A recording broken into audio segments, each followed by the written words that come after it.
Hello and welcome to Simon Says Sci-Fi. And this week I thought I would answer a question which was asked to me many years ago by a young girl. Her name was Tracey and she was about 8.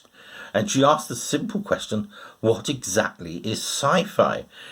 And at first I thought it was very straightforward. Sci-fi is short for science fiction, so it's a fiction story which has a scientific base to it, or at least an educated conjecture. I think that was the simplest way I told an 8-year-old. Well, she went away thinking about it and that. But it also, over the years, it's made me sort of think twice. Is there more to sci-fi than I initially thought? Is it just simply fiction?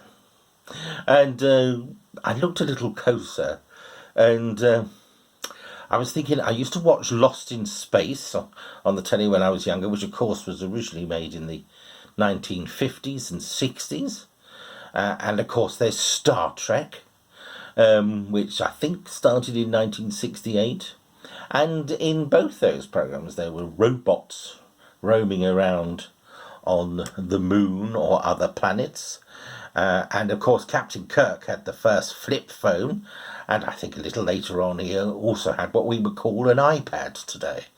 He used to sign for something, I remember, holding this box. And of course, even today, I had something delivered to me and I had to sign for it. And what was given to me was this sort of electronic box and a pen, like a stylophone pen, and I had to sign with it. And yet that was then. And I've also been thinking, does sci-fi go back even further? And of course that then reminds me of Jules Verne and his underwater adventures, and H.G. Wells, The War of the Worlds and Time Machine. H.G. Wells drew some sort of flying machine that was used, and when you look at it today, his drawings look very much like what became the Lancaster bombers. And then can we go back even further? And I think Mary Shelley's Frankenstein and Adam. We think how strange it was when it first came out, but today, do we not have prosthetics? And in some cases we have electronic prosthetics. So was she thinking to the future or giving us an idea of what could become, or was it just simply a horror story? Well, that's up to yourself. And then we go back even further. I was looking at some pictures recently and being told that they were drawings that were made in caves in China thousands of years ago, and when you look at the drawings they look very much like the spacemen that go out today. With that, is that suggesting some form of time travel? I don't know. And we could probably go back even further.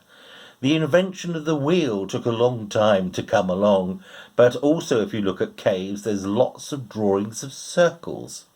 Now in those cases I think they were just drawings, they weren't necessarily stories. So how do we distinguish, or what do we distinguish?